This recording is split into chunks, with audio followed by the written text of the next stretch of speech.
We found this. We thought this was pretty interesting. The his and hers Obama and Romney signs. These were spotted in Webster Grove. Oh my goodness. At a house there. So, wow.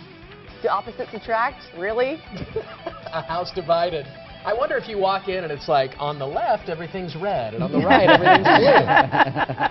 But, I mean, it got us thinking. I mean, wow, what's it like at that house? Or maybe some people just aren't as invested and they're able to agree to disagree, or they just don't talk about it, you know? There are those rules.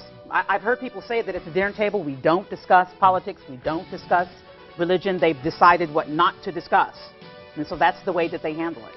Well, and then it doesn't have to be your spouse. It can also be your family members, your friends, your coworkers. Yep. So we wanted That's to ask. a tough one. We want to ask the expert about this. Joining us now to weigh in on this topic is professional counselor Lindsay Walton. Good morning. Morning. Y'all are having a great time this morning. It just keeps happening. So what did you think about those signs? I mean, what are you thinking is going on at that house? You know, I think it's great that they can have a really good sense of humor about it and actually kind of say, yep, this is me, this is her, we're a little different, and that's okay. And I think maybe that is a household that has been more so likely to agree to disagree. That being said, though, I could absolutely see how with the dead heat, we are just, what did you say, 49 to 49% right at this point. At the end of the day tomorrow, we're still going to have people that we're friends with that don't agree with us, or people that we're in relationships with that maybe we don't line up 100% on every issue with. So we don't want to do too much damage, I think, to those relationships by all the negative and the hate and the anger that can sometimes come up. Well, and stop me if I'm wrong, but with this election, it just feels like once someone has decided who they're going to vote for, they feel so strongly about it. They do not understand how anybody in their right mind could vote for the other person. So, and it's gotten ugly on social media with Facebook. Yeah, it kind of has, and I think the thing about debating like that is that if you're already so sure how you feel, just yelling about it and yelling at each other about it probably isn't going to do a whole lot of changing either person's opinion, but yet might make two people really decide they don't like each other anymore. And that's really unfortunate because I think there probably is a way to learn to agree to disagree so that they don't have to be quite so angry. You can have your opinion, go cast your vote like you were saying. We all have a right to do that, but maybe not losing friendships and relationships over it. And Lindsay, my husband is, I think, more conservative than I am, and we've debated a lot of different things. That's tough enough, but what about in the workplace?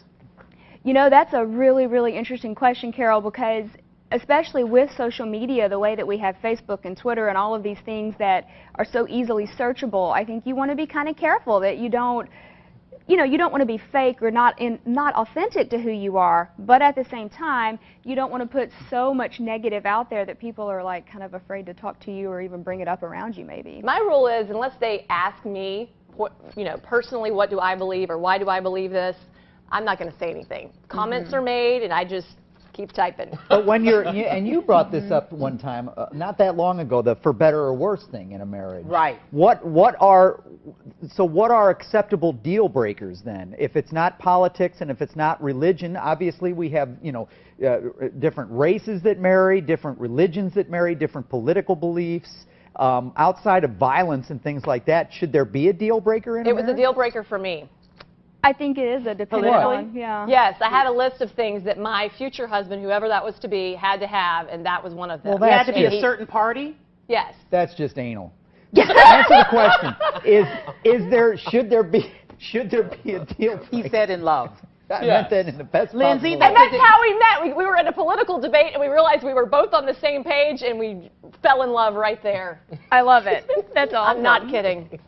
Yeah, you know, Ken, I get what you're saying, and it's difficult sometimes to gauge that. I think some couples absolutely do like being at opposites or at odds with the person they're with. It kind of adds some spice to it, maybe. But we don't want that to go so much into the negative, like you said, if there's violence or something like that. We don't want obviously. that. But it can stimulate conversation, and conflict can sometimes resolve itself in fun ways. You can learn stuff. You can learn stuff. That's right. There you go. You can learn stuff. That's excellent, Lindsay. Thank you. Thank you very much. Thank y'all. Thank you. We posted a link to Lindsay's website on greatdaystlouis.com. All right. Wait, how long was your list? You had a long Ooh, list. that's a good There were question. 72 points. Oh my gosh! Well, you didn't he only missed one, right? He only He missed doesn't have a one, and I sister. completely forgot about the list until we were serious, and I'm like, oh my gosh, and I went and got it out of my drawer, and I read it to him, and we were just laughing, because it was like, he was everything. So you gave him a flyer on the 72. one. Yeah, yeah, you let him pass. Well, he on didn't the have one. a sister. That was one of them. I wanted him, Yeah. but he had two really close girlfriends, so I knew he could relate to women. And If they could get a close-up of my face right now. I had a list too, but it wasn't 72. I did have a list. It was like 6. I have a list, and it's basically it's like turn around. Okay, you're in. Oh, my wow. gosh. Oh. And there we just come back